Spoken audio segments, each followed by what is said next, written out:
Hola Mauricio, ¿qué tal? ¿Cómo estás? Buenos días, gusto de saludarte. Bien. Hola Fabián, muy bien, muy bien. Aquí ya de vuelta a los cucalones Sí, eh, sí, online. Ya no, se acabaron los cucalones on tour, que ahí sí, mandé video en verano, sí, es que verdad. era bastante simpático. Y empezamos, aunque sea tarde, un nuevo año de estas conversaciones entretenidas como en el living de la casa sobre historia de la Guerra del Pacífico. Ya Ha habíamos sido hecho una, algo en enero, ¿ah? Si no te recuerdas mal, teníamos una cosa en enero, pero estuvimos parados, digamos, efectivamente. Diversas razones hicieron que al final tuviéramos que postergarnos hasta ahora que ya estamos en abril, güey. Mira cómo ha pasado el sí, tiempo.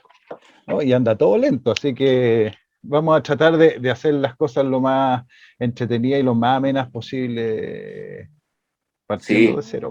aparte que ya estamos prontos, prontísimos a mayo, estamos ya medio mes en mayo, por tanto, en que conmemoramos otro aniversario más, no solo de lo que fuera Iquique Iquique. y todos sus avatares y todas sus razones, que para eso sí, como todos los años, seguramente nos vamos a juntar para hacer un programa especial respecto de mayo. Hoy día, sin embargo, queríamos como hacer un resumen, ¿no es cierto?, desde febrero hasta ahora abril, pues, porque Sí, claro. tenemos un intervalo bien entretenido. Si uno lo piensa bien, digamos, nosotros podemos hablar ahora, tampoco es que vamos a profundizar mucho, pero más que nada para hacer el llamado de atención a la gente, del periodo que va desde el 14 de febrero de 1879, ¿no es cierto?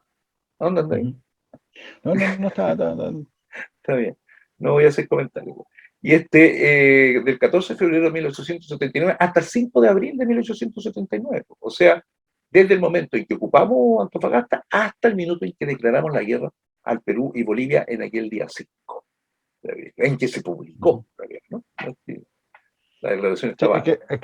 a ver, yo te tenía una sorpresa. Ahora, como vamos a hablar un poquito de las causas de guerra, yo conozco a un experto del tema de las causas de guerra que escribió un libro muy bueno llamado Orígenes y que lo quise invitar para este programa Los Cucalones. Así que, como es un tema que la verdad que a mí me cansa un poquito, por eso quise traer a un invitado para que hable un poco de los orígenes y las causas de la Guerra del Pacífico. Así que quiero dejar con usted a Fabián Berríos en nuestro programa. Te estoy refiriendo Eh, a ese libro, ¿cierto? sí, A ese que libro. es un libro que, según los comentarios, es muy bueno, bien documentado y bastante claro sobre los orígenes de la guerra y Y para Guatón. y Guatón, para quien quiera conocer eso. Entonces, no, y eso siempre te lo he dicho, Fabián, que mis temas diplomáticos, políticos, no es de mi agrado o estudio interesante propiamente tal. A mí me gusta más la parte militar y la parte humana. Y ese es tu tema expertise, la parte diplomática, y te hiciste un excelente trabajo. Así que yo creo que quien puede mejor explicar las causas de la guerra y por qué se produjeron eres tú. Así que te dejo la palabra y estaré aquí escuchando muy entretenidamente y te interrumpiré cada vez que se me dé la gana. Eso. Oye, no básicamente, porque creo que lo hemos comentado más de alguna oportunidad y ahora aprovechémoslo entonces de medio sistematizar, o sea, dar un poco una idea de lo que vendría a ser la guerra. Primero, digámoslo del siguiente modo, se ha estudiado los orígenes de la guerra, Mauricio, se ha estudiado más bien desde un punto de vista muy general, eludiendo tal vez la razón fundamental por la que en algún minuto declaramos la guerra. Entonces, ¿qué hice yo en el libro? Para aquellos que no lo han leído y que pudiera interesarles, en Orígenes, que se llama Las causas de la guerra del Pacífico, ¿cierto? Lo que yo pretendo es colocar un orden establecido lo que era. Hasta ahora la guerra se entendía solamente en virtud de algunos elementos políticos, sociales, económicos muy vagos, eh, pero debía adentrarse en el tema y conocer en sus detalles de qué trataba. Entonces yo digo que, por ejemplo, todo aquello que se ha venido aduciendo como razones para la guerra pueden ser causas de ella, pero que eso no necesariamente implicaba desembocar en una guerra. Me explico, Mauricio. Yo creo que la guerra tiene, por una parte, una serie de causas lejanas, ¿no es cierto? Eh, vale decir lo que podríamos denominar perfectamente los orígenes distantes, que son distantes, son lejanos. Hay algunos de ellos son tan lejanos como, por ejemplo, las competencias que teníamos con Perú, las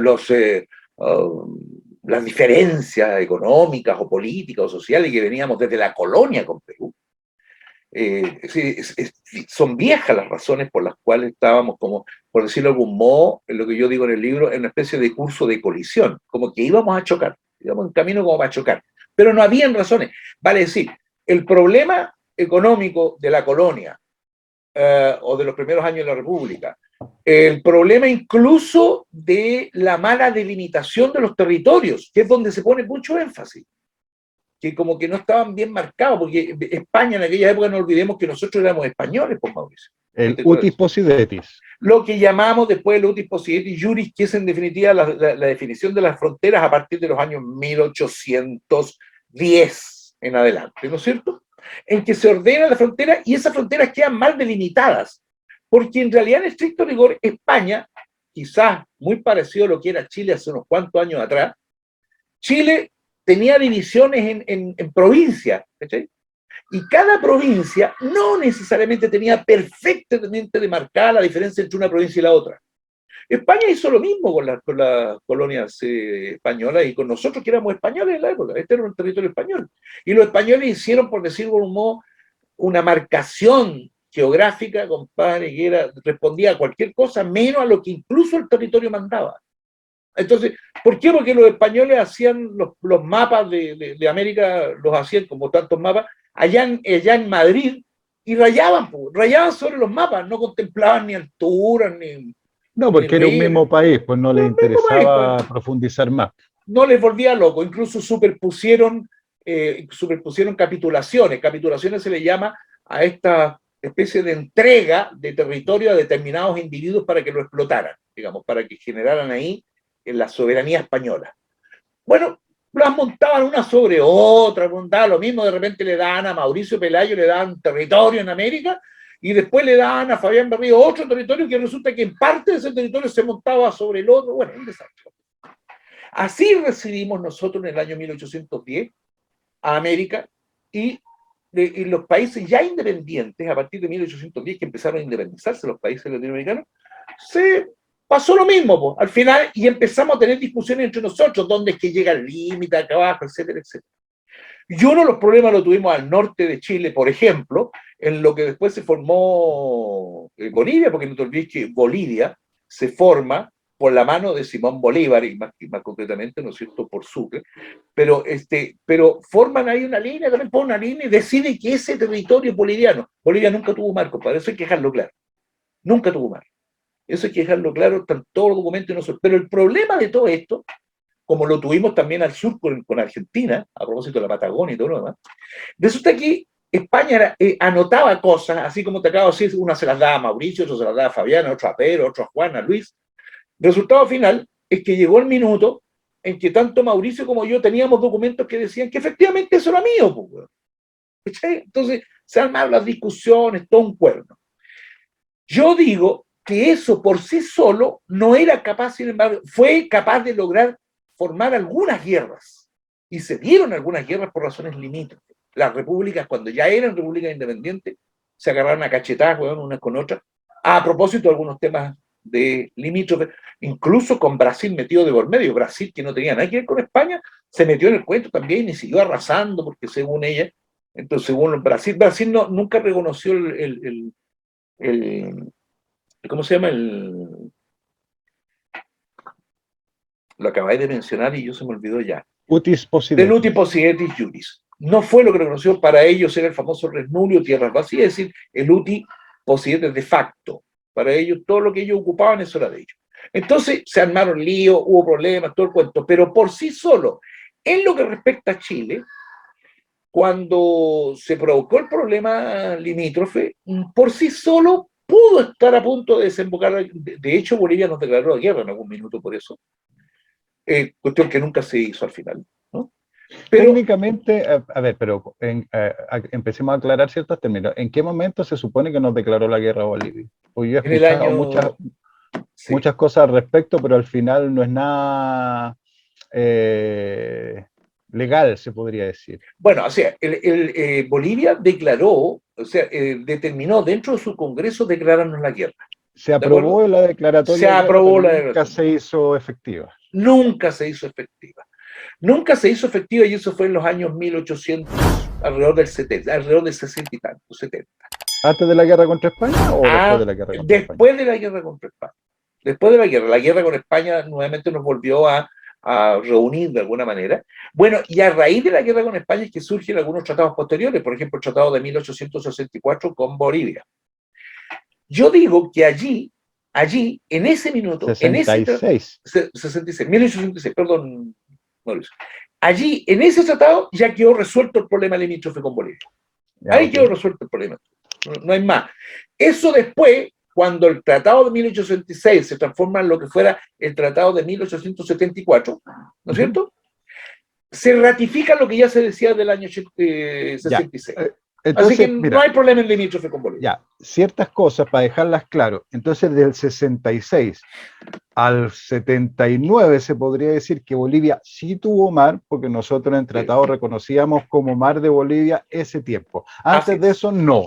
Así es. Desde el paralelo 25 para abajo era nuestro Claro, y que del 25 para allá de ellos. lo importante es aclarar ciertas cosas. ¿Por qué? Porque normalmente yo también he escuchado mucho de que Bolivia nunca tuvo mar. No, Bolivia tuvo mar porque en tratados con Chile nosotros le dábamos y aceptábamos que Bolivia tenía mar en cierto territorio que antes de eso nosotros creíamos como nuestro o teníamos claro como nuestro. O sea, Pero del 66 al 79 sí tuvo mar. sí, lo tuvo conforme a este tratado al que llegamos Sí, nosotros. Bien claro, entendido que eso, pero ahí tuvo. colocó la línea divisoria. Y Perú, por tanto, se nos quedó la línea Lo arriba, con todo el recorrido del río, esa es la frontera con Perú arriba, que tampoco A, reclamó nunca contra Bolivia, pues bueno, a pesar de que a nosotros donde hacíamos está, frontera con Perú. Pero a donde está la aduana de Quillagua para que la gente más o menos sí, entienda. más o menos ubique. Luego tenés tú, y bueno, en definitiva, lo que yo quiero dejar claro y sentado es que el tema limítrofe estaba resuelto el año 1879. No hay problema limítrofe, no es el problema limítrofe, por tanto, el que pudiera haber provocado la guerra. Tenemos entonces orígenes distantes y tenemos orígenes causales, como esta cosa limítrofe, por ejemplo. Ahí hay orígenes. Sin embargo, habiendo eso de por medio, se empezaron a provocar otros fenómenos. Uno es que no olvidemos que el año 1873 se firma un tratado llamado secreto de alianza defensiva, llamado defensivo, entre Bolivia y Perú. Eso fue el año 73. Que entre paréntesis, con ese tratado, cuando Bolivia y Chile firman el tratado de 1874, Bolivia automáticamente, tácitamente, lo que hizo fue violar el tratado de 1873 que había firmado con Perú. Lo violó, Sí, pero así de saber. es que eso es como bastante, y porque es una de las razones porque yo siempre estoy en contra del tratado que dicen que era defensivo o que dicen que no era secreto. Yo siempre he estado, si ellos firman en 1873 Bolivia un tratado con Perú y el 74 firma un tratado donde ganaba por todos lados con Chile, yo creo que nace cochino. Nace con una doble finalidad que es principalmente contra Chile. A mí, y ¿Cuál es? ¿El especialmente tratado del 74 o el del el del 73? 73. Ah, bueno, ok, no, pues El si del lo lees. 73. El documento por todos lados indica claramente de que el objetivo era fundamentalmente Chile. Ahora bien, Sí, claro. yo te hice un comentario hace un rato atrás a propósito de otro tema. Te dije, bueno, lo que hay que entender es que el tratado secreto, que efectivamente surgió como secreto, tiene una cláusula que dice que debe permanecer secreto, pero al final el tratado lo conocía hasta, bueno, todos lo conocían. Yo digo que el año 73 se sabía perfectamente la existencia del tratado, que Chile conoció el año 1973 la existencia de ese tratado, ¿Vía Brasil? vía Brasil, concretamente a través del encargado de negocio, el diplomático brasileño en Lima, quien fue uno de los que transmitió. También se supo por el lado de Argentina, por el lado de Argentina llegó, porque Perú dio dos pasos, compadre. Resulta que cuando salió el tratado secreto, que nadie conocía supuestamente, fue hasta Brasil, le entregó el tratado, lo dijo, no se preocupe porque este tratado secreto no es contra usted, Brasil. ¿Me hago entender? Entonces se lo mandaron y por tanto los brasileños supieron de él y por supuesto los diplomáticos, incluyó el ministro en Lima, supo de esto y secretamente también, sin que estuviera escrito, eso sí, pero secretamente también le comunicó a Chile. El 73 nosotros teníamos claro que el tratado existía. Desde Argentina, además, también por una razón bien sencilla, porque Perú promovió integrar a Argentina al tratado. Entonces se discutió en el Congreso, lo aprobó el Congreso argentino, la incursión, y se paró en el Senado. La Cámara de Diputados lo aprobó, sí, claro. Se paró y el gran gestor para que se parara la discusión de eso fue el famoso senador Rawson, que hay toda una zona argentina que se llama Rawson, se refiere a ese senador precisamente. Él fue el que paró la discusión y ahí quedó. El año 73, por tanto, Perú trató de que se ingresara, incluso Perú tomó la representación diplomática de Bolivia, también porque Bolivia no tenía diplomáticos en Buenos Aires, tomó hasta la representación de Bolivia, y en nombre de los dos países Perú discutió el tema, pero Argentina no quería a Bolivia, eso postergó mucho la discusión. No quería aliarse con Bolivia. Por algún problema limítrofe, ¿o no? Por el problema del Chaco. Precisamente por el problema del Chaco. O sea, Argentina reclamaba, con bastante justicia, por cierto, de que tenía partes del territorio boliviano. Justicia relativa porque en realidad Argentina nunca ocupó. Cuando intentó ocupar, en realidad los derrotaron militarmente. Y después de eso, pues no quisieron meterse más. Argentina no era la Argentina de hoy, era el Plata, era una provincia incluso más complicada que Chile en ese sentido, desde el punto de vista económico, social. Y los pobladores en Argentina eran más o menos los mismos que Chile, teníamos los mismos habitantes. Entonces mira, yo voy a hacer un pequeño resumen. O sea, Bolivia sí tuvo par desde el 66 hasta el 79, el tratado secreto no era tan secreto, y tampoco era contra Chile, pero le estaban avisando a Brasil que no era contra ellos, y le estaban avisando a Argentina que se podía unir con ellos. Porque era de Chile el tema, porque Chile era el problema. Ya, claro. O sea, era contra Chile, no sí. Lo decía, pero dejaba claramente que era contra Chile. Lo que yo te hice como una especie de alcance hace un rato atrás cuando te decía, primero, el tratado secreto de alianza no es defensivo, se llama tratado de alianza defensiva, pero no es defensivo porque en estricto rigor, más allá de que nosotros quisimos comprar algunos territorios en Bolivia precisamente para la explotación de minerales en el norte, pero nosotros no hicimos ningún avance militar y en el camino incluso nunca intentamos tomarnos Bolivia ni nada por el estilo, eso fueron siempre concertaciones privadas, particulares que iban y hablaban con Bolivia particular, y el Estado de Chile que también hizo propuestas para comprar ese territorio. Pero, bueno, pero ellos lo vieron como así, a propósito de lo que ocurriera con Quintín Quintana, en fin, todo un lío que se armó allí, que tiene que ver con alguna oportunidad en la que Bolivia acusó a Chile de estar detrás de un golpe de Estado. ¿Estamos? Después de la desaparición. ¿Quintín Quintana? Perdón. Otro Quintín.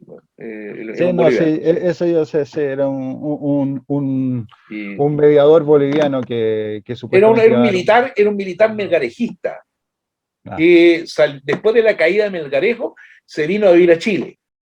Y él organizó una expedición para retomarse el poder en Bolivia.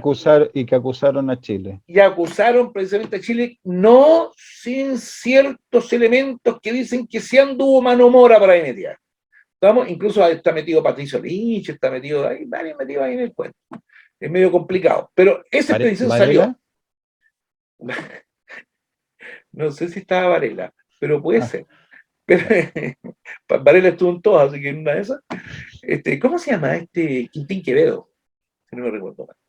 Si no me equivoco, sí. Bueno, entonces este gallo organizó la cosa para allá. Entonces lo utilizaron un poco como excusa.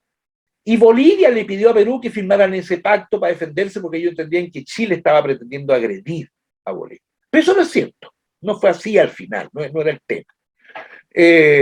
Sí, la situación es media oscura, pero se aprovecharon. Yo creo que no es defensivo, perdona, para terminar la idea, yo creo que no es defensivo, no era para defenderse derechamente. Yo creo que lo que vio Perú para aceptarle a Bolivia la firma del tratado secreto, lo que vio Perú fue que Bolivia tenía un acercamiento más o menos peligroso con Chile, y sobre todo involucrando el tema del salite y algunos otros minerales dentro de la zona. Y Perú dijo, mira, entre que se acerquen a Chile, porque si le decimos a Bolivia que no, Bolivia se va a dejar acariciar por Chile. Así que no es defensivo. Tampoco es ofensivo. Tampoco ellos pretendían invadirnos, ni ocupar territorio, nada. no se usaba la palabra, pero hoy día sí la podemos ampliar. El tratado de alianza entre Perú y Bolivia tiene un carácter disuasivo. La idea era que Chile quedara atado de manos, que no pudiera salir para ninguna parte. O sea, no, que ante cualquier eventualidad de Chile de querer tomar cualquier decisión al respecto, se le venían encima no 2 países, sino 3 países: Argentina, Perú y Bolivia. Al final, los peruanos incluso desistieron de meter a Argentina en aquel periodo y volvieron a insistir en que Argentina se sumara a este tratado ya en febrero de 1879, cuando la cosa ya está, ya. Cuando Argentina, ahora que está de moda, cuando Argentina tomaba palco y veía cómo funcionaba la cosa, porque si Chile le hubieran pegado un par de combos a Chile, ahí Argentina de todas maneras se metía. Pero ya, vamos a otro punto. Yo, claro, yo he escuchado otra hipótesis y la verdad que le creo bastante a esa hipótesis. Que al final no es tan Bolivia el que promulgó o el que quería hacer el pacto o el que promovió el pacto, sino que más Perú. Recordemos que Perú estaba pasando por momentos malos económicamente y tenía prácticamente el monopolio, le faltaba del salitre, le faltaba nomás las empresas chilenas que estaban en Bolivia. ¿Tendrá algo que ver como para que Perú se interesara tanto en en obtener de alguna forma o en manejar de alguna forma las salitreras que le faltaban? Mira, sí, eso es lo que yo llamo entonces uno de los, que es en mi opinión, uno de los factores desencadenantes de la guerra. Pero espérate, para avanzar con realidad.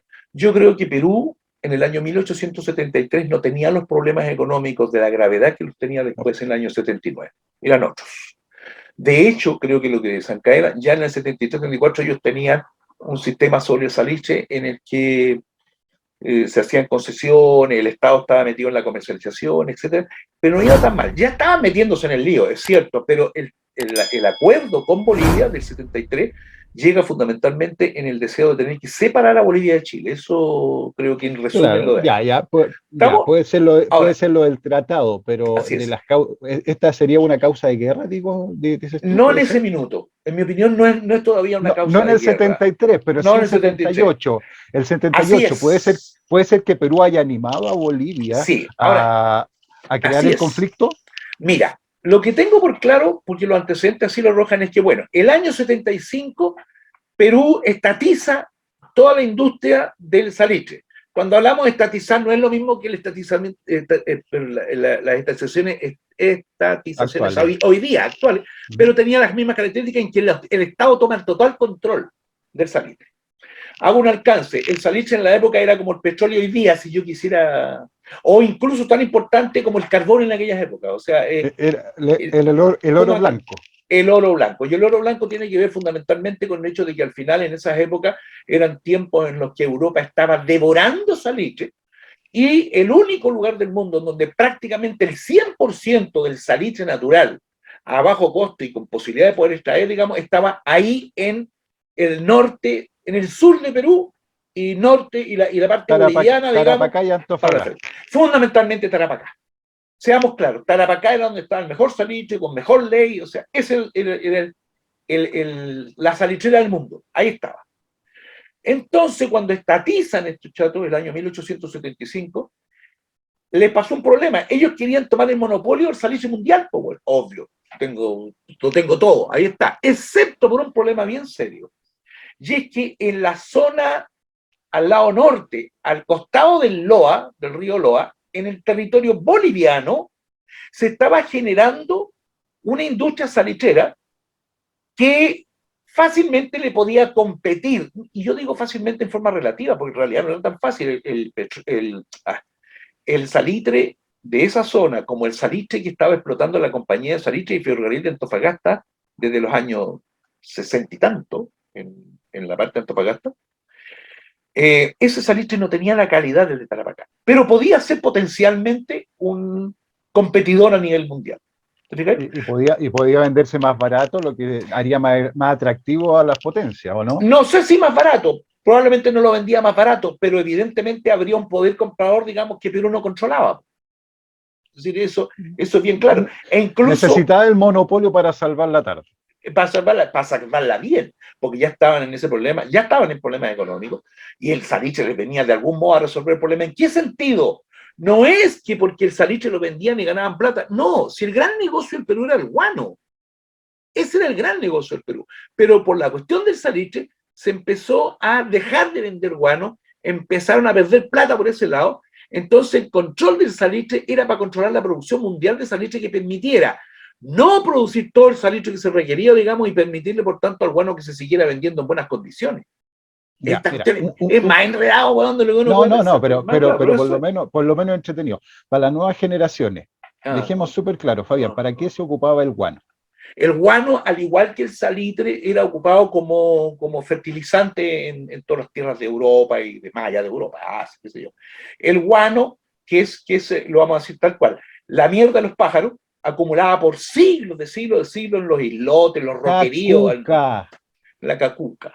Toda esa cacuca Bueno, mierda, que era en definitiva las defecaciones de los pájaros, de los más diversos tipos de pájaros, desde el pájaro guanay, pasando por gaviote, todas esas cosas que volaban por esa área, eh, en, acumularon esta mierda. Esta mierda, que además se trabajaba en forma muy dura, weón, trabajar en las guaneras, compadre, y para eso llevaban chinos, porque trajeron chinos por cantidad. algún día vamos a hablar de los chinos en las Eso guaneras y fue todo ese tipo de increíble, esa cosas, weá. que es bastante más entretenido. Y todos los mitos que hay entre medio también. Sí. Piensa que en esa época no habían, por ejemplo, sistemas para respirar, pues bueno, tenían que entrar con un pañuelo, compadre, y ¿sabéis cuánto Sí, tiempo claro. demoraba un obrero de esto en entrar a sacar un poco de mierda, meterla en las carretillas y bajarla, weón?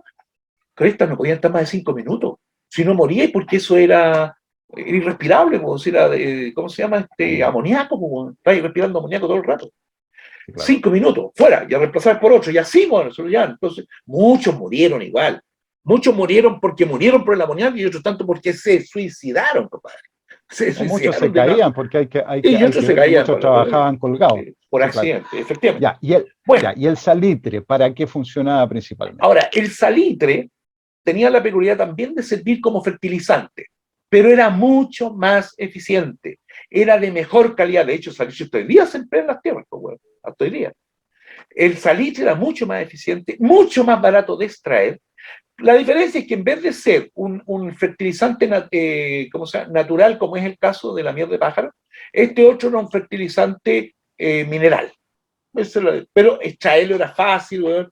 Un estallido de unas pólvoras, de unos polvorazos que se pegaban ahí, compadre, y saltaba se abría la yesca en el piso de la pampa y empezaba a sacar salitre, a diferentes profundidades, pero algunos casi a flor, sobre todo al comienzo casi a flor de tierra, weón, ¿no? Entonces era mucho más barato extraerlo, rápido para extraerlo, y un detalle entretenido, weón. A diferencia del guano, el salitre era un componente de la pólvora negra, en la época. Servía para la pólvora, pues, bueno. Entonces era tremendamente interesante como mercado también. Pero ¿qué quiso hacer Perú? Para no perder todo el guano, bien sencillo, pues, bueno, controlar el salitre para que el guano siguiera teniendo una buena, de algún modo, como dicen muchos peruanos, echaron a pelear el salitre con el guano ellos mismos, o sea, para los efectos, controlando salitre. Pero ¿qué se les salía de control? Antofagasta, pues, bueno. Toda esa zona boliviana. Y una específica zona de Antofagasta que se llama el Toco. El Toco está exactamente a un costado del río Loa. ¿Y que era manejado por presupuestos chilenos? No, ahí está dividido una serie. El Toco son una serie de salicheras pequeñas, bueno, que estaba Renechea, bueno, y otros tantos más. Te podría dar enormemente. En mi libro está todo listado, bueno. Pero el Toco son diferentes salicheras pequeñas, ¿cachai? Algunas con olor a parada, otras como oficinas pequeñas, en fin, son pequeñitas. Digamos, ninguna del tamaño de la compañía de salitre, que explotaba el salitre de Carmen Alto, ¿eh? Pero de Carmen Alto para arriba eran de privados, pues, weón. Ya, pero ¿qué importancia entonces puede tener el Toco si eran tan chiquititas? Pues no, pues júntalas todas ahora. Júntalas todas y entre diferentes cantidades hacía una cantidad que no competía con la compañía de salitre en la cantidad, pero aportaba al monopolio si era el caso. Ahora aquí viene el punto. Perú saca una ley, en la ley de estatización, de nacionalización del salitre, hay un artículo en el que indica claramente que en la ley de nacionalización solo era posible aplicarse, por supuesto, en territorio peruano. ¿Cuál es el Tarapacá? Nada más. No podía ir más allá, vos. Por ley, tú no podías meterte a otro lado. Ya, o sea, quedan cojos ahí. Quedaban cojos. Pero empezaron a presionar a Bolivia en forma secreta, y esto sí tiene que haber sido muy secreto, en forma secreta empezaron a presionar a Bolivia para que Bolivia de alguna manera comprometiera esto, y en el año 1876 tú ya ves que Bolivia declara que toda esa zona, todo el área o sea, todas las salitreras pertenecientes a Bolivia, que cayeran en despueble, para decir que dejaran de tener dueños, ¿de acuerdo? Pasaban de vuelta de nuevo al Estado. ¿Me hago comprender, no? Solo quedarían allí las que estuvieran trabajándose. Por las que no, pasaban de vuelta al Estado. Y en el año 76 hacen una licitación. Licitan estas tierras. ¿Estamos? Las que estaban en despueble y ya las licitan. Son varias. También están en mi libro listado de ellas. Las licitan. Y se presenta la licitación el hermano de Enrique Meij, o Juan Gregorio Meij, si no recuerdo Juan Gregorio. Meij, el hermano de Meij. Se presenta la licitación. Él no estaba ni siquiera en Perú, ni en Bolivia. Meij estaba en Estados Unidos ya de vuelta. Sin embargo, este hermano de Meij ¿Lo hizo por internet? Seguro. El internet de la época, pues, meter las cartitas arriba a un buque y un buque lo trajeron, digamos, y así yo las pagué para acá, ¿no? ¿Sí? En la que se llamaba La Mala, ¿te acordáis? Sí. La Mala eran los buques estos que iban haciendo cabotaje puerto por puerto, para arriba y para abajo, y que llevaban correo. Y se le llamaba, claro, y se le llamaba La Mala por una deformación de la palabra inglesa mail. Así que no andaba tan lejos. Mail, mala. Ese que era el mail de la época. Bueno, y este gallo postula a esta cosa, pero resulta que no postula por él mismo, po. Había tenido un acuerdo previo con el gobierno peruano, para que el gobierno peruano le entregaba el dinero y hacía todas las gestiones y le entregaba el derecho de explotación, vale decir, de producir salitre, ¿no es cierto? Y pasárselo al gobierno peruano, en ese caso al monopolio. Un palo blanco. Un palo blanco. Un vulgar palo blanco. Llegó, se adjudica una parte de eso, las toma, esto con la complicidad del gobierno boliviano. Y a su vez, empezaron a presionar a los otros dueños, ¿cachai, no? O sea, esto se está planificando desde 1876 entre privados Bolivia y Perú contra Chile o contra los capitales chilenos que podrían haber estado en ese lugar. Ya, puede que hayan estado planificándolo un poco antes, pero lo empiezan a aplicar el 76, así derechamente. Perfecto.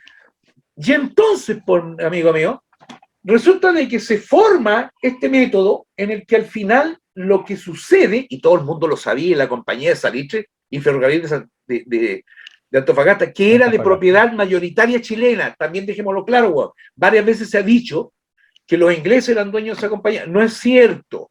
Eran capitalistas también, pero porque habían dos tipos de acciones. Ellos eran capitalistas de las inversiones de las acciones A, pero el principal capitalista era sin duda ninguna Edwards. Él era el principal capitalista. Los capitales eran chilenos y hay una serie de nombres y están detrás de una duda, ya que estamos, es como para agarrar esta puntita del tema.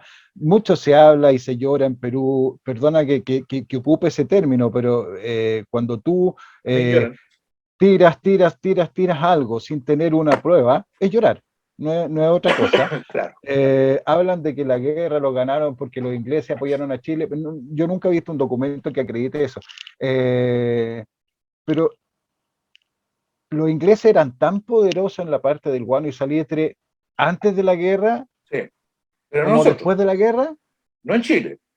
O sea, eran poderosísimos, porque a ver, se habían instalado en Chile también, pero habían dos oficinas, había una oficina en Lima y otra oficina en Valparaíso, de una casa que se conoce como Gibbs, ¿no? Sí. La casa Gibbs tiene varios nombres, en Chile se llamó Gibbs y compañía, ¿te fijas? En Perú pero también. Existían más inversiones en Perú Gibbs, que en Chile. Más, ¿por qué? Porque además Gibbs, esta compañía en particular, esta compañía era dueña además de la compañía salitrera de Tarapacá, que era la más importante, durante mucho tiempo fue la más importante. Tienen experiencia en la extracción de salitre y se dedicaron a la comercialización de todo el salitre, por lo menos en Europa. Por lo menos en Europa, Gibbs estaba a cargo. Contratos con el gobierno de Perú. ¿Estamos claros? O sea, Gibbs y compañía, compadre, juegan un papel fundamental en esto. O sea, ellos trabajaban con Perú. ¿Está ahí claro o no? Sí, pero mira, Ya, entonces podríamos decir que había más inversiones inglesas en el Perú que en Chile en esos momentos, o en empresas chilenas. Por lógica, po, si nosotros no teníamos ni Ya. salitre No, ni no, guano, no, o no, sí, sea, sí, pero el pero es que trigo, o sea, pero es claro, que hay cosas que hay que dejarlas más o menos claras. O sea, de acuerdo. había más inversiones y más plata inglesa en territorio peruano que en Pero, territorio ocupado en Antofagasta a por ver, intereses chilenos. si es por plata, bueno, incluso ni siquiera en la plata más importante, los capitales más importantes ni siquiera estaban en Antofagasta. En las islas de Corocó, o sea, las minas de Corocoro, las minas de plata en Bolivia eran más importantes desde el punto de vista económico. Ahí sí hay empresarios chilenos por todos lados, está Urmeneta, bueno, está Conchitoro, en fin, todos son dueños. Así Ya, que no hablemos mucho de plata, hablemos de la empresa. Ahora, sí, claramente la comercialización en Europa era de Gibbs. Gibbs estaba a cargo de eso, que tenía tratos con el gobierno peruano a partir del hecho que tenía oficina Gibbs en Lima. ¿Estamos? o sea, También las tenía en Chile, pero en el momento que está, es que para terminar el punto que es re importante, en el momento que estallase una guerra entre Chile y Perú y Bolivia y ocurriese lo que ocurrió, que Chile se hace cargo de todo sí. el salitre de Tarapacá, hablemos que las inversiones inglesas corrían más riesgo de que Chile ganara a que Perú ganara. No necesariamente, es porque eso ya es más intrincado, tiene que ver incluso con la actitud que tenía Inglaterra y la actitud que tenían los empresarios ingleses con relación a Ajá. Chile. Pasa que hasta ese minuto Perú estaba muy comprometido a nivel internacional, tenía los tenedores de bono, estos fueron los Uh-huh. ingleses que tenían, y franceses y otros que tenían bonos en el salitre peruano, Sí, es pero que a eso me estos chatos refiero. dejaron de pagarlo, Perú dejó de pagar Pero sus deudas y todo el lío. Chile no, Pero pues, en cierto más sentido, confiable, Inglaterra, claro, o sea, Chile era más confiable mucho más y confiable. es más, si recordamos, respetó a los dueños de cada una de las empresas una vez que ocupó el territorio, pero en el sentido de que tenían más poder en los lugares peruanos que en los lugares chilenos, en cierto sentido tenían más seguridad Bueno, de mantenerse. nosotros teníamos la presencia de Gibbs y de algunas otras empresas británicas en Chile está muy directamente relacionada, por ejemplo, con el cabotaje, por ejemplo, la línea inglesa de vapores, ¿te cuenta todo eso? Claro, la Pacific Steam, que Sí, no, fue no, después, no, ¿no es cierto? pero Entonces, a estamos eso me hablando de refiero. salitre y En guano, o sea. Salitre y Guano, hasta ese minuto, 1875, compadre, la presencia de Gibbs, es que estoy mencionando esta empresa 10.000 veces, que es una empresa británica, la estoy mencionando 1000 veces porque Gibbs es la que después, cuando ellos entregan la compañía salitrera de Tarapacá, se vienen a Antofagasta. Ellos siguen a cargo de la comercialización del salitre peruano en Europa, pero al mismo tiempo se hacen socios, junto con Edward, de la compañía de salitre y ferrocarril de Antofagasta. Entendámonos, Gibbs se hace socio con Edward en cantidad de acciones minoritarias. Tiene menos acciones, estamos del orden del 40% versus alrededor del 40 y algo, versus el 50 y tanto, 60% que tenía Edward, por decirlo de Edwards. algún modo. Edward y los otros chilenos, habían otros chilenos más metidos ahí. Esas son las acciones tipo A. Las acciones tipo B son las que siempre suele mencionar Bolivia o Perú, que tiene que ver con una serie de accionistas que tenían una acción 10, 15, 50, Claro, 100 o 150, ya, o en sea, las por cuales eso se ahí sí dice. hay ministros chilenos, hay aristócratas chilenos, hay, en fin, la Por eso élite se chilena dice estaba entonces presente que ahí. la compañía salitrera y de ferrocarril de Antofagasta era de capitales chilenos, porque Chileno, mayoritariamente eran capitales chilenos. mayoritariamente chileno, Perfecto. Ya. mayoritariamente Es chileno. que es súper importante dejar Muy importante. bastante en claro por qué ocurren más las cosas. Ya, sigamos, Sin damos. embargo, Gibbs es socio en ambas. Entonces, como Claro, la comercialización del salitre, como la comercialización del salitre en Europa la hacía Gibbs y al mismo tiempo eran socios acá con la compañía de Antofagasta, agarrada por todos lados. no solo agarraba por todos lados, sino que el gobierno peruano empezó a presionar a Gibbs para que Gibbs presionara a Edward para que Le limitara la vendiera. producción de salitre. ¿Me hago entender? Para que la Ya. limitara, para que bajara la cantidad. Y Edward siempre dijo, no, vamos a seguir produciendo, porque incluso la idea era que llegara a un máximo de 500.000 quintales de salitre al mes máximo en la exportación. La verdad es que la compañía nunca llegó ni siquiera a los 500.000, pero lo que dijo Edward es, no, yo no me limito, no tengo por qué limitarme. Y empezaron los conflictos, y aquí aparece un detalle muy entretenido. Resulta de que el Salitre entonces era competidor de Salitre de Tarapacá. Salitre de Antofagasta se convierte en competidor. Y de algún modo muy poquitito, pero nada, o sea, casi miserable, lo que era la producción de tal en Chile, que esa sí era producción propiamente chilena. ¿De acuerdo? Pero la de Antofagasta era la que les dolía el alma. Y como se habían tomado el toco, acercaron, por decirlo de algún modo, se empezaron a tocar las narices la empresa de Salitre de Ferrocarril de Antofagasta y el monopolio peruano. Directamente, se empezaron a tocar las narices, ya casi no había frontera. Y entonces es cuando empiezan a presionar el gobierno peruano para que GIS presione la baja, como le dijeron que no, entraron por otro lado. ¿Cuál fue? El empezar a presionar a Bolivia para que impusiera un impuesto adicional al salitre que salía desde Antofagasta. Y ahí aparece el famoso decreto de los 10 centavos. 10 centavos por quintal de salitre exportado, que rompía el tratado de 1874. Ahí estamos hablando en 1800, para que la gente entienda también, o para que entendamos todos, de la gente me refiero a todos nosotros. Yo estoy a cargo de poner ciertos puntos para poner la pelota en el suelo. Esto no fue el 14 de febrero del 79, sino que fue el 14 de febrero del 78. Es correcto, ahí sale el decreto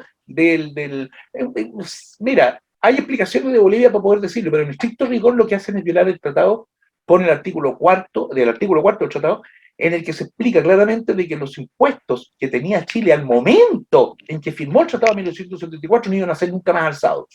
¿Estamos? Los impuestos que había por 25 años. Ahí queda, por 25 años. Por 25 años. Y podemos decir que estos solo rompimientos de este punto podría generar una guerra. Sí, porque ahí ya estamos en la ruptura del tratado. Del punto de vista legal, Chile alegó esto, es una ruptura del tratado. Y ya en julio de 1878 manda una carta al gobierno de Chile, ¿no es cierto?, a través de su canciller Alejandro Fierro, manda una carta diciendo, mire, usted está violando el tratado y usted, por tanto, es responsable de lo que suceda. O sea, le advierten claramente. Pasa bastante tiempo, en agosto hay otras cartas, en fin, pero pasa bastante tiempo para una carta que salió en noviembre, si no recuerdo mal, en la que Chile definitivamente le dice, mire, amigo mío, usted insiste en aplicar ese tratado, a todo eso, Bolivia, por lo que le dice Chile en julio, paraliza el cobro de los 10 centavos, ¿de acuerdo? Los paraliza. Ya. Ajá. Entonces, llega y dice, empieza toda esta discusión diplomática, que es lo que yo llamo la primera escalada de la guerra. Porque esa es la primera escalada. Se provoca toda una serie de discusiones, hay una serie de cartas que se suben, y llega un minuto en que Bolivia dice, ¿sabe qué? Este no es un problema diplomático, esto es un problema entre dos empresas. O sea, entre la empresa, la compañía de Salitre, y nosotros como Estado. Entonces, no tiene por qué intervenir Chile porque esto no es un tema diplomático. Y Chile dice, no, si usted me está violando el tratado, o sea, así de simple. Claro, porque es un punto que está estipulado claramente en el tratado del 74 de que no se le pueden subir los impuestos a ninguna empresa de capitales chilenos, y se estaba haciendo. O sea, no es una cuestión de que sea el Estado contra un privado. Y también es importante decir que esta cuestión, porque no dicen, no, que Chile llegó sin aviso el 14 de febrero de 1879 y tomó pose. No, o sea, estamos hablando de que hubo un año de conversaciones para que se echara para atrás Bolivia del decreto del aumento de los impuestos. E incluso nosotros, para dejarle claro a Bolivia por dónde andábamos, en diciembre y ya en enero de 1879, le colocamos al blindado Blanco Encalada en el puerto de Antofagasta. Se dijo razones que no había, pero las razones bien concretas, amigo. O sea, más allá de las excusas que pudiéramos haber dado por tener ahí el Blanco Encalada, la verdad es que la razón fundamental era lo que yo llamo la política de los blindados. Es decir, le colocamos un blindado a la puerta poco para decirle, espérate un poquitito. O sea, si seguís insistiendo, vamos a entrar. Entonces, me estoy acordando de los 100 y tantos mil rusos que habían en la frontera con Ucrania diciéndole, vamos, o sea, hay un paralelo por ahí. ¿Te fijas? ¿Cuándo más o menos es el momento en que Bolivia dice, ok, como no quieren pagar, vamos a rematar la salitrera el 14 de febrero de 1879? Sí, eso sucede prácticamente en enero de 1879, que Bolivia le da la orden al... ¿Después de la entrada del blindado chileno? Después de la entrada. En que hacen o sea, tú amenaza dos mías. Sí, yo le tiro la otra Honduras, pero es que ya veníamos con, no te olvides que estaba el tratado secreto detrás que sabía Bolivia que tenía. Entonces, y sabía también los intereses del Perú, conocía perfectamente cuáles eran los intereses del Perú en el cuento. Entonces, y además había sido presionado. Los 10 centavos, repito, no es una idea de No, Bolivia, es una idea del Perú no, que se le empezó sí, a presionar claro. a Bolivia. Ya, Y eso hay pongamos la pelota en el antecedentes, ¿ah? suelo. De eso hay antecedentes, perdón, no es que lo estoy inventando. Perdona, y Dale, pongámoslo dale, bien. dame esos antecedentes. Esos antecedentes están claros, hay visitas de algunos por ahí, inclusive hay un empresario brasileño metido por medio, que es López Rama, y ya hay un peruano del cual el nombre no está completamente identificado, pero fueron ambos los que presionaron, y está clarísimo que los diputados que apoyaron esto estaban, incluso en alguna parte, dicen por ahí, yo lo relato en mi libro, hay una parte donde indica claramente de que corrió mucho dinero para Están resolver este mojados. tema de los desastres. Fueron muy bien mojaditos. E incluso esto lo delatan, lo dicen, uno de ellos, un joven diputado que era representante de Antofagasta, que era muy amigo de la compañía, y él tiró mucha información. Él dijo, mira, aquí estos son, para allá van, ese es el punto. La compañía sabía perfectamente por dónde andaba, lo sabía perfectamente. La compañía presentó el reclamo oficial, porque además de eso, no solo se violó el tratado de 1874, cuando sacaron los 10 centavos, también violaron el acuerdo que tenían con la compañía, el contrato que tenían con la compañía, también lo violaron, porque también habían llegado a ese mismo acuerdo. Por eso la compañía, e incluso Bolivia, había antes sacado algunos decretos protegiendo precisamente su interés a la compañía, pero en esta ocasión no fue así. Entonces, en enero es que le dan la orden al prefecto Severino Zapata, Severino Zapata, don Severino Zapata, que después lo veremos en Antofagasta, o sea, en Tarapacá. Bueno, Calama. en Calama y en Tarapacá. Bueno, Severino Zapata pues, recibe la orden, pero él recuerda los tiempos, ¿ah? Recuerda que además Bolivia no tenía No, la ni comunicación era telégrafo, la comunicación pésima. pésima. Te paso un dato, cuando se le avisa a Chile, o sea, cada comunicado que venía a Chile había que salir de La Paz, salir a Matacaballo, ¿cierto? Salía ¿cómo se llama? Un chasqui a Matacaballo, compadre, hasta Arica. Eso demoraba 5 o 6 días para que llegara. De eso despacharon entonces recién desde Arica en el telegrama a Santiago de Chile cualquier información. Lo peor era para los efectos Antofagasta, entonces ya más lejos todavía La Paz. Era complicado, ¿te fijas? Así que costaba. Así que, por tanto, déjame el tema el Severino, lo que hizo fue proceder conforme la orden que le daban.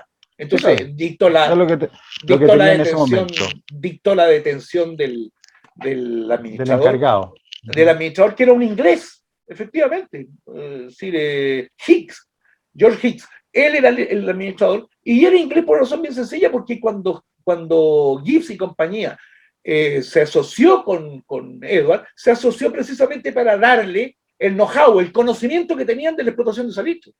Entonces pusieron un administrador inglés que ya venía desde Tarapacá. No sé si me hago comprender con el punto. Ya, a ver, Ya. entonces ya, esto ¿Está sale claro, en no? enero. Sí, En enero. Entonces, Severino.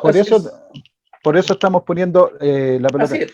Puede ser que las estipulaciones de que la compañía chilena, de capitales chilenos y extranjeros, fuera rematada el 14 de febrero de 1879 con la intención de que fuera rematada por el mismo gobierno peruano o un palo blanco. No, ahora viene a estar de nuevo el problema serio. Aquí viene este problema serio, porque es más complicado que eso. Estamos claros que en enero entonces Severino Zapata recibe la orden de aplicar el decreto, lo que es sentado. ¿Está claro? Lo cual no tomaba a la compañía de salitre y ferrocarril de Antofagasta, amigo mío, tomaba una parte, que eran fundamentalmente los salitres que tenían cancha, o sea, listos para ser embarcados, y tomaba algunas instalaciones, pero no desaparecía la compañía, si la compañía valía mucho más que eso. ¿Me va a comprender? Y los impuestos que se debían eran como 150.000 pesos de la época, y la compañía valía más de 1.000.000 de pesos, no sé si me hago comprender, o sea, de 1.000.000 de libras esterlinas, o sea, era mucho más cara. Pero por lo que tú me dices, yo dudo de que la intención final de Bolivia haya sido esa pequeñez nomás. No, pues sí, claro, pero es que aquí viene el detalle. Porque resulta que a todo esto se mete un chileno entre medio. Lorenzo Claro era un chileno socio de los MEIG desde antiguo, que estuvo participando en varios negocios con los MEIG, quien le sugiere, esto ya en enero también, o sea, después cuando Severino Zapata incluso dicta la orden de detención contra el administrador, e incluso el administrador sube a bordo del Blanco Encalada para asilarse de algún modo, ahí te fijas, porque le dieron orden de detención, porque ¿qué hizo la compañía? Se negó terminantemente a pagar. No, no pago, no pago, no pago. Así es simple. ¿Vamos a entender? El 14 de febrero se dictamina para los efectos que se haga el remate. ¿Estamos? Así que está la cosa corriendo. Pero resulta de que este chileno, Lorenzo Claro Cruz, hago un relato bastante completo de él, Lorenzo Claro Cruz le sugiere al gobierno boliviano, porque tenía entrada libre prácticamente al Palacio de Gobierno en La Paz, le sugiere al gobierno, ¿sabe qué? ¿Por qué no quita de por medio este problema? ¿Para qué sigue insistiendo en meterse en el problema? Bien sencillo, elimine el decreto de los 10 centavos, elimínelo, sáquelo. Pero le recomiendo que cuando saque ese decreto, a su vez, termine con la compañía de salitre, para decir, rompa el contrato y simplemente reivindique esos terrenos. O sea, chao contrato con la compañía y reivindique los terrenos. Ahí había mano mora, compadre, porque él sabía perfectamente lo que habría pasado. ¿Te acordás que te dije que todos los terrenos que caían después le pasaban, por tanto, automáticamente al Estado boliviano? Y automáticamente, conforme el contrato que tenía con MEG, el gobierno boliviano, todos los territorios que caían en despueble pasaban automáticamente a la compañía de México. Automáticamente, por contrato. ¿Vamos a entender? Entonces, el Jugada primero de maestra. febrero, obra maestra, compadre, y el primero de febrero, Bolivia decreta el fin del decreto de los 10 centavos, no hay más decreto de 10 centavos, a partir del 1 de febrero, sale el decreto, 1 de febrero, y decreta también la desaparición de la compañía de territorio boliviano. Chau, se acabó. Entonces, esto significaba que para el 14 de febrero aquel remate ya no tenía ningún efecto jurídico. Po. A todo esto Severino no estaba ni enterado de eso. Po. Bueno, no, Excepto eso una significaba que carta. sería un remate que haría el gobierno boliviano a un territorio boliviano. No, y además de eso que el remate ya no corría, pues si el decreto ya no existía. El 1 de febrero el decreto ya no existía, así que el 14 de febrero vamos a suponer que lo hace, saca el dinero, ese dinero se lo habría tenido que devolver a la compañía de Salitre, ¿me va a comprender? Porque el decreto ya no existía, ya no estaba. ¿Te Ya, fijáis? entonces, ¿qué hubiese pasado entonces el 14 de febrero si ya el decreto de los 10 centavos había No, desaparecido? pues si el Por qué problema para Chile Chile, desembarca entonces el 14 de porque febrero? para Chile el problema no eran los 10 centavos de altura, dijeron, espérate, este gallo está resolviendo por mano mora, pues, está resolviendo con una mano lo que hizo con la otra. Entonces, claro, saca el decreto, pero hace desaparecer la compañía, pues. O No, y sea, aquí de los todas intereses se maneras ponen está, peludos, pues. claro, de todas maneras está rompiendo el tratado de O sea, 1874. supuestamente ya no, porque evidentemente se trata del tema ¿cómo se llama?, de que desapareció el decreto. Desaparece la razón de la violación del artículo 4. Pero resulta que Ya. por otro lado desaparece la compañía y ahí sí tenemos intereses que son muy gruesos, pues. Ahí sí que la cosa se puso pelúa. Entonces, te voy a decir y te voy a hacer una aseveración que ya todos los historiadores prácticamente están de acuerdo y algunos que investigamos también estamos de acuerdo en ese punto. Y en esto está Raves Mora también, que es extraordinario, el material que tiene él. Bueno, el 14 de febrero coincide con ser la misma fecha en la que no es que nosotros fuimos a parar ¿cómo se llama? Un remate. Nosotros entramos 14 de febrero porque entramos 14 de febrero, por razones siguientes. Te las voy a explicar de manera muy rápida, amigo mío. Mauricio, el día primero se le dice a, ¿cómo se llama? Zapata. Se declara, digamos, esta cosa el 1 de febrero de fin del decreto y desaparición de la compañía, ¿cierto? Ujú. El día 6, el día 5, 6, se entera el diplomático nuestro en La Paz, don Pedro Nolasco. Se entera de esto y se entera por el diario, weón. No le avisan. Se entera por el diario. Se entera, va y le dice, oye, ¿qué es lo que es esto? O sea, ¿cómo es esto? O sea, usted borra con una mano lo que hizo con la otra mano anterior y cree que con eso usted resolvió el problema. Y eso no es cierto. No queda resuelto el problema. Se agrava. Se agrava. Y manda un chasqui urgente a Arica para comunicarle a Santiago, más concretamente al gobierno de Chile. El gobierno de Chile en ese minuto, 6 de febrero, se encontraba todo en Valparaíso. Eso era costumbre inveterada. Por muchos años Ujú. iban a vacacionar así y se juntaban ahí. Y el telegrama, por tanto, llegó a Valparaíso directo, compadre, el día 6. El día 6 llega el telegrama al tipo mediodía y estaba en reunión el gabinete. Estaba en reunión el gabinete en la intendencia de Valparaíso. Hoy día es el edificio de la Armada. En esos tiempos era la intendencia. Está en reunión típico 12, 1 de la tarde, algo así, estoy tratando de recordar bien las horas. Resultado, reciben esto y le mandan un telegrama urgente y le dicen, esta orden dada por Bolivia, yo tengo la traducción, o sea, tengo el completo traducido el telegrama, le dice, a raíz de esta decisión de Bolivia, retírese de inmediato. ¿Te fijáis? Diciéndole a Pedro Nolasco en La Paz. Llega el telegrama allá, por supuesto, Pedro Nolasco se enteró el día 11, pero él, de motu propio, partió al Palacio de La Paz y le dijo, señores, esto no solo no va, esto significa simplemente que ustedes rompieron las relaciones con Chile. Con eso ustedes lo que están haciendo es la guerra. Así de simple.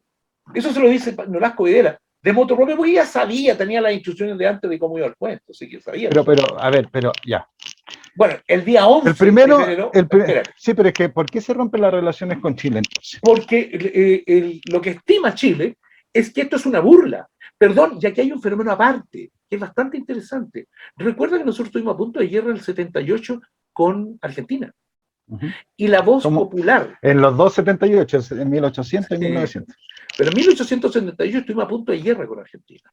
Y la sensación que quedó en la población chilena, la sensación que quedó es que nosotros habíamos doblado para ceder con la Argentina. O sea, nosotros nos habíamos acobardado ante Argentina. ¿Cachai?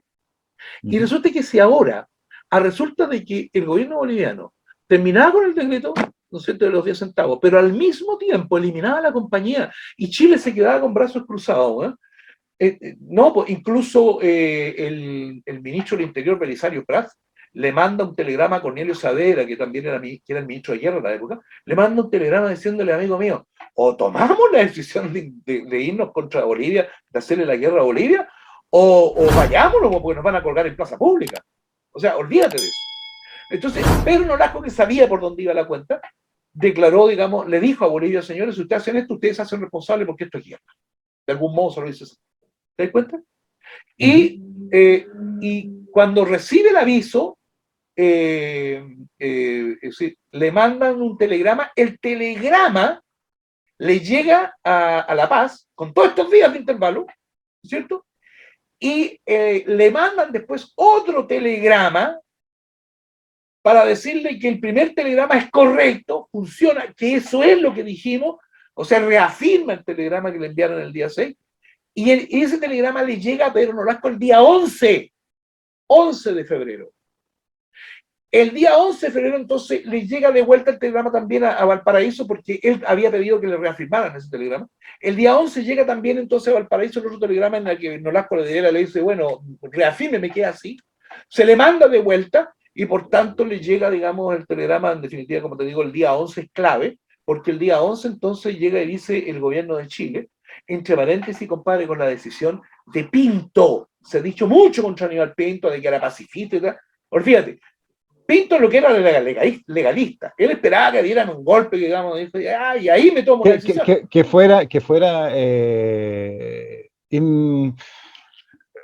Que fuera imposible mantener la neutralidad o la paz, se podría decir. Él estaba dispuesto a mantenerse en paz, desde luego, pero siempre y cuando se hiciera conforme a lo que estaba diciendo Chile. Si no era así, estaba claro. Porque, de hecho, el día 11 de febrero, Belisario Prats había llegado hacía un par de horas a Valparaíso. El que tomó todas las decisiones, Prats, con ese final, Belisario Prats, ministro del Interior, que además lo tenía entre cejas, estaban entre los dos que no se podían saludar, en ese minuto. Y de hecho, después de eso le costó la salida a Prats en marzo por un tema que se metió con las elecciones en marzo. Nosotros teníamos elecciones en marzo en Chile. Bueno, y viene Pinto y da la orden, compadre, ya con Prats ahí, y dice así, vamos con todo, y el gabinete decide, ¡pum!, vamos al 14 de febrero. Y le dan la orden el día 11 en la noche a las naves nuestras que estaban en Caldera. Ahí estaba el Cochrane y esperando que llegara los O'Higgins, que era donde iba el primer comandante en jefe del ejército de Chile, el coronel Emilio Sotomayor Baeza, hermano de Rafael Sotomayor. Del ejército expedicionario. Del ejército expedicionario. Se llama de otro modo, al comienzo ahí se llama ejército de ocupación del distrito litoral, algo así se llama. Lo que pasa es que es súper importante también para estos tiempos dejar en claro que nosotros como país no teníamos un solo comandante en jefe del ejército como ocurre en estos momentos, sino que habían distintos comandantes de las distintas fuerzas en los distintos lugares. Se nombraban valga la comandantes para los lugares, redundancia. o sea, Claro. Chile en Y, aquella época tenía... y en la guerra también era distinto, porque en la guerra Sí, existía un comandante del jefe del ejército expedicionario, que es el que estaba así es, operando en territorio peruano, había otro comandante en jefe en el sur, otro comandante en jefe en el centro, en el etcétera, centro. etcétera, etcétera. Así es. Bueno, de hecho, amigo mío, lo que nosotros podemos decir es que los generales en jefe, pues después ya no eran comandantes en jefe, eran generales en jefe, ese es su rango. ¿Por qué Emilio Sotomayor fue comandante en jefe? Porque él era de rango coronel. Y era Por el más eso no antiguo se... también Iban a mandar en a... la expedición. Pero adivina además a quién iban a mandar. Iban a mandar al general que después también tuvo hartos problemitas, ¿no es cierto? Que fue el jefe de Estado Villagrán. Mayor de la Villa. Él estaba, lo llamaron del sur para que se viniera y de repente lo pararon. Mira, yo podría suponer, pero no solo yo supongo, sino que varios suponen, y aparte que uno lo revisa bien, es por la siguiente razón, porque el ministro de Guerra en Chile era coronel, el coronel Cornelio Saavedra. Y el coronel Cornelio Saavedra, incluso José Manuel Balmaceda le dice, ándate al norte, toma la cabeza, es tu momento. Y claro, él tenía que ir al norte, de hecho, y no iba a llamar al general Villagrán. Por eso pararon a Villagrán y se devolviera y mandaron a otro coronel que fue Emilio Sotomayor, porque entre coronel era posible, pero un coronel hablándole a un general para darle órdenes, eso estaba complicado. Estaba complicado. La intervención, entre paréntesis, del gobierno en los asuntos militares no se dio, compadre, ni con Rafael Sotomayor, ni con José Francisco Vergara, se dio ya con Cornelio Saavedra. Cornelio Saavedra se fue a Antofagasta bien temprano, ya en marzo, en febrero, marzo estaba Sí, ya pero acuérdate que Cornelio Saavedra también era un militar bastante sí, político. todo, Sí, no, todo, no, no, no. Era más, en un momento también le tocó bastante importancia en la parte militar en el sur. Eh, sí, sí, pero eso es pero anterior. sí, Pero sí. entonces, en Pero aquel tiempo, también es súper. ese es un punto Bueno, que si el tal conflicto que vez... teníamos era el sur, pues, bueno. Si no había otro Sí, en conflicto aquella en época no Chile, o había sea, militar. otro, por supuesto que sí, y eso es para algo discutirlo, digamos, el tema del famoso, ¿cómo se llama? La famosa pacificación de la Araucanía. Ese es un tema para discutir, muy entretenido porque hay muchos datos ahí que son muy entretenidos. Pero Cornelio Saavedra en ese minuto era un coronel retirado, compadre, cuando era ministro de Guerra. Era un coronel retirado que además de eso se le manda para allá y te digo que meterle a un general no está del sabor de Cornelio En Saavedra. esos Así momentos, que al estallar la guerra, yo siempre he tenido una confusión. ¿No estaba Basilio Urrutia de ministro? no, él asume en abril con el Ministerio Varas. Perfecto. Ahí es cuando asume Basilio Urrutia, que era general y general de Pero todo, es que claro, sí, era viejo, retirado. y que muere prácticamente el mismo año, muere en el Sí, no, 80, él si no está me bien. acuerdo. Bueno, y que le costó la salida después de lo del RIMAC, vino toda la corrida que significó la Le desaparición costó de la todo. salida a todos. A todos, entre ellos el Ministerio Varas, que yo entiendo que el Ministerio Varas efectivamente es el primer ministerio de guerra que tuvo Chile en la época. Antes de eso, el Ministerio de Prats Sí, no claro. hizo esa tarea. No, Esa no, tarea la no hizo hizo. la tarea. Hizo la primera tarea, te fijáis, pero ya se fue tempranamente, pues el Ministerio Varas asume a mediados de abril. Bueno, terminemos con la historia. 1 de febrero, entonces, sale esta orden, y el día 11 de febrero ya Santiago decide definitivamente, le ratifica a Nolasco que se vaya de la Paz, y le da la orden al Cochrane y a la O'Higgins, que estaba llegando con las tropas y con todo lo que se necesitaba para ocupar Antofagasta. Antofagasta. ¿Te fijas? Y el 14 de febrero, coincidente con la fecha del remate, pero nada que ver con el remate, llegan hasta el puerto a sumarse al Blanco Encalada, el Cochrane y los O'Higgins. En total del orden de 400 y tantos hombres, porque siempre se habla de 200 hombres, pero espérate, esos fueron los que bajaron a tierra. En las naves No, habían otros tantos. esos son los, sí, claro, y habían cañones y habían otras cosas. Sí, Los así los que cañones que bajaron a habían, tierra. los primeros cañones que habían, Mauricio, y esto te lo entrego como dato, los primeros cañones que llegaron son los mismos que después perdió Artillería Marina en Tarapacá.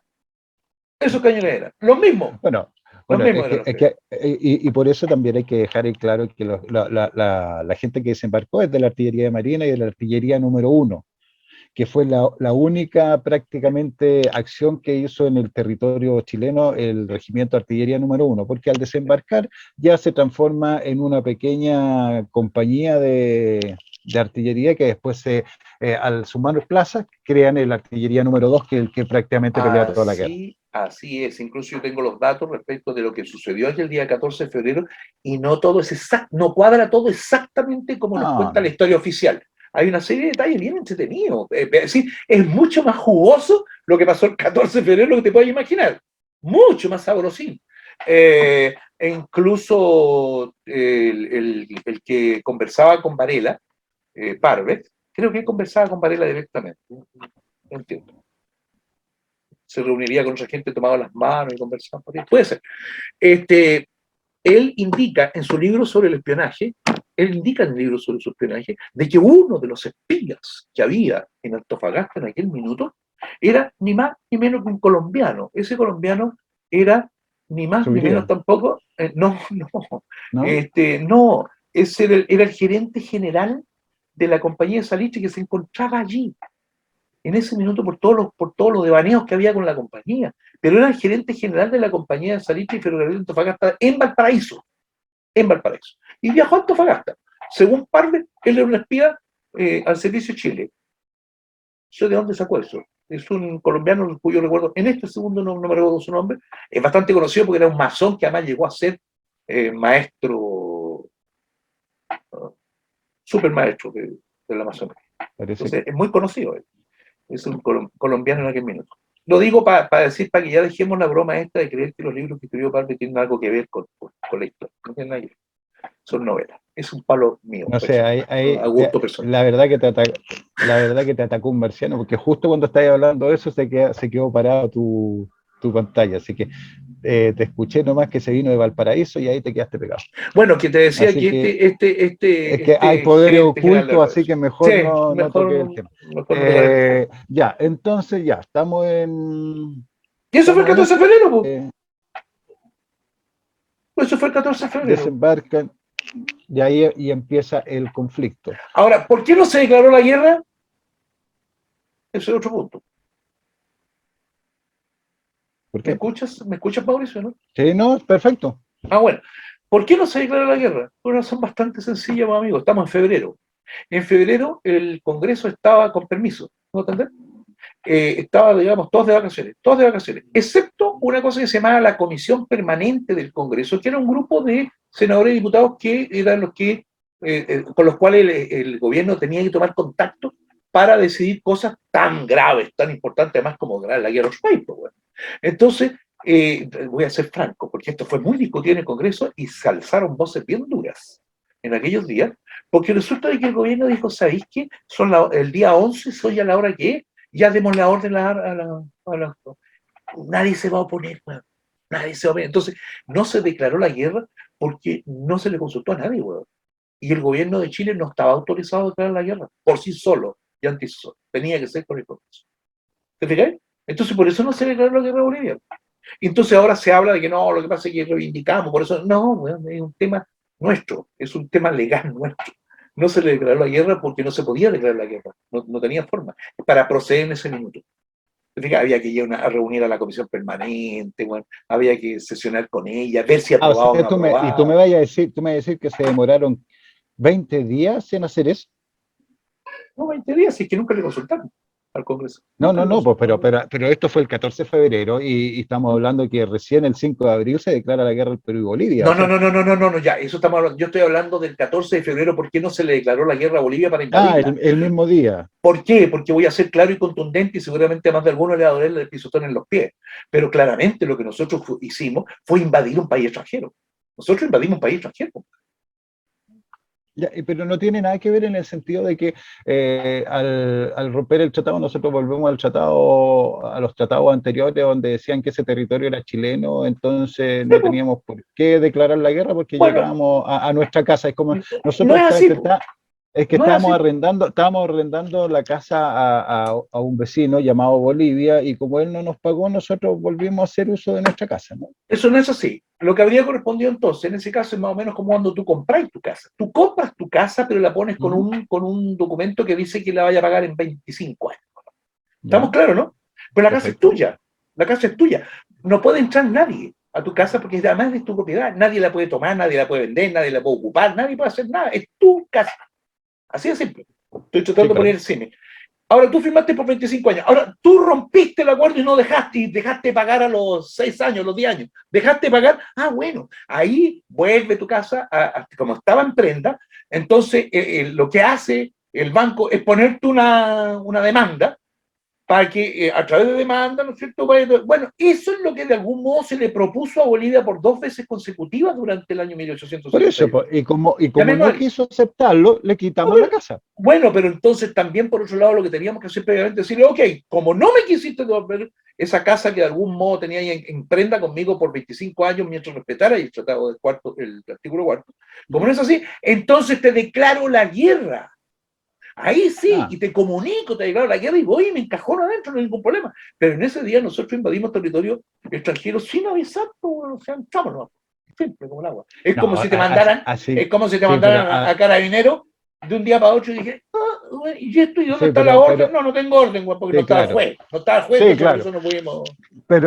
Pero así como sin avisar, yo creo que avisamos durante tanto tiempo. No, bueno, sí, amigo mío, sí. Si lo miráis bien, y creo que hicimos un comentario la pasada por ahí, los rusos también avisaron hartas veces.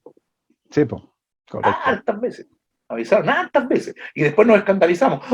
Nos invadieron. Sí, pero venían avisando desde hacía ¿cuántos años? Bueno, estoy provocando símiles con historia actual y seguro esto es tremendamente polémico lo que acabo de decir. Tremendamente polémico. Pero anda por ahí el cuento. Pero lo que me quiero decir es que cuando tenía el poder también a veces aplicáis el poder. Pues, eso fue lo que hicieron los chilenos. Ahora, para que nadie se escandalice, ay, nosotros no invadimos. Sí, la invadimos, o nos guste o no. La invadimos. A ver, si invadimos Bolivia y invadimos Perú. Después, si fuimos un ejército invasor y eso está claro y eso no hay como negarlo. Entonces, lo bueno cuando limpiáis es lo que había, ojo, y es lo que había que hacer. Sí, en mi opinión, sí, en aquel minuto, es lo que había las leyes de la época. O sea, sí, claro, o sea, es que ese es otro punto, porque la mayoría de la gente, o los progres actuales que les gusta analizar la historia. Yo soy progre y no tengo ese problema.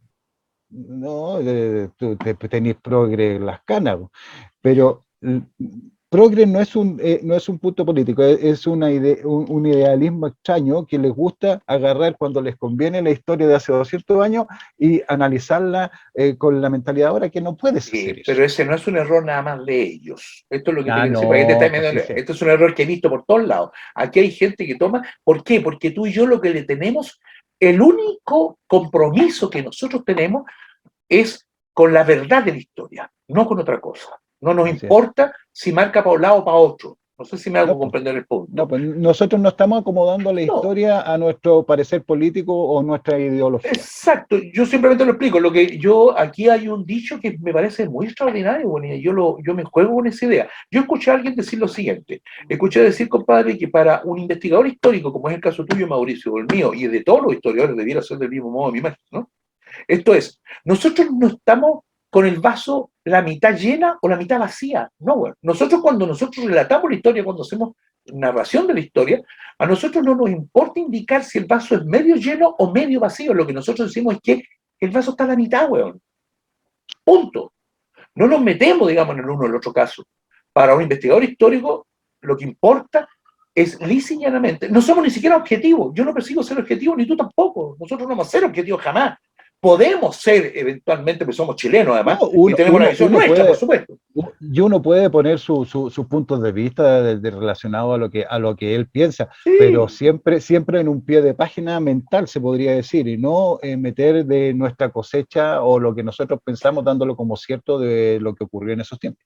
Yo digo lo siguiente, yo digo que tú puedes expresar lo que tú deduces que la historia te está hablando, tú lo puedes expresar en la introducción del libro o en tus conclusiones al final. Esos son tus momentos como autor, porque tampoco nadie puede pedirme por el hecho de que yo soy autor de un libro, de que yo me quede callado con lo que pienso. O sea, si yo también pienso, o sea, no es así.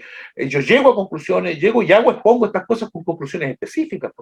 Es decir, dejemos de engañarnos al respecto, ese es todo el punto. Y la nuestra tarea, la tuya, la mía, tú que trabajáis con documentos originales y en mi caso yo también me meto a fuentes, pero como sea, porque de los dos tenemos un solo compromiso. La firme, compadre. Hay que decir la firme, chao. Le guste a quien le guste. Tú te metías a la fuente alemana. Menos. Por lo menos los viernes ya no estoy yendo. Los viernes no. Los viernes no. Me da la impresión de que no tengo ganas de sentir el olor de los lomitos junto con el olor a la cárcel lacrimógena. Oye, amigo mío, yo creo que hemos dejado más o menos claro un poquito o entretenido un poco mostrar lo que fue el orígenes de la guerra. creo que sería bueno dejar como invitado a nuestro amigo a otro programa cuando hablemos un poco de lo que es, te tinca la ocupación de Antofagasta y la Me campaña de encanta, Antofagasta. me encanta. Entonces Sí. podríamos ver la posibilidad de invitar a una persona que hizo un libro hace A poco Kaiser, de ese tema, a Ricardo Kaiser. al comandante Kaiser. Eh, sí, Sí. vamos a hacer la gestión a ver si lo traemos para ese programa, porque creo que nos podría aportar bastantes cosas desde Sí, un punto de vista Ricardo. distinto y original Por lo menos sobre la lo que tengo campaña de claro es que Antofagasta. Ricardo podría mostrarnos la campaña Antofagasta desde la visión militar, perdón, desde el punto de vista militar, de una manera muy clara, porque él le dio ese contenido que muy poco le ven. Es decir, todos encontraron que la campaña de Antofagasta era tan fome, tan aburrida. No Y uno existía, lee, y claro, y que no no tiene existió. importancia. Incluso, si tú ves muchos libros, ni siquiera la mencionan como campaña.